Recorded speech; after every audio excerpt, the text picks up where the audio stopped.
گشتنی پلیس حماس در کوچه‌های منطقه‌ای که در جنگ 15 ماه به خاک یکسان شده است. اعضای این گروه تندرو کاروان‌های کمک‌ها را پاسبانی و مقامات حماس جریان پاکسازی را نظارت دارند. پیامش هم این است که اینجا حماس فرمان فرمایی می‌کند. مقامات، دیپلمات‌ها و تحلیلگران میگویند چسبیدن حماس به قدرت ممکن است مانع پایدار ماندن آتش‌بسی دائمی شود. بعد اعلان سازش، ماموریت تحت نظارت حماس زود دست به کار شد. تامین امنیت را در غزه به دوش گرفتند و به برقراری محله‌های آغاز بخشیدند که نیروهای اسرائیل به خاک یکسان کردند. نخست وزیر اسرائیل بنیامین نتانیاهو دایر به آینده غزه بعد جنگی دورنمایی را اعلان نکرده است، به غیر از اینکه حماس نباید نقش در آن داشته باشد.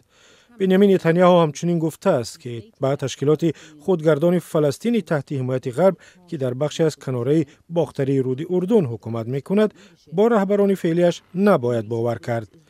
اسرائیل در هفته‌های گذشته با حمله‌های هوایی چندی از مقام‌های سطحی پایان حماس را در غزه هدف گرفت تا حکومتداری آن را ضعیف کند.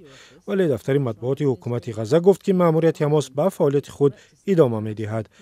با قول آنها حماس در غزه برای پیشگیری از هرج و مرج 700 مأمور پلیس را برای پاسبانی کاروان کمک‌های بشری سفربر کرده است.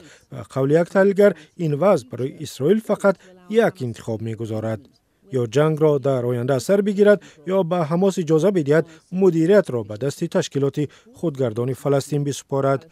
اگرچه مقامات حماس از تأسیس حکومت واحد گفتند، اما رهبران تشکیلات خودگردان فلسطین ساکت هستند.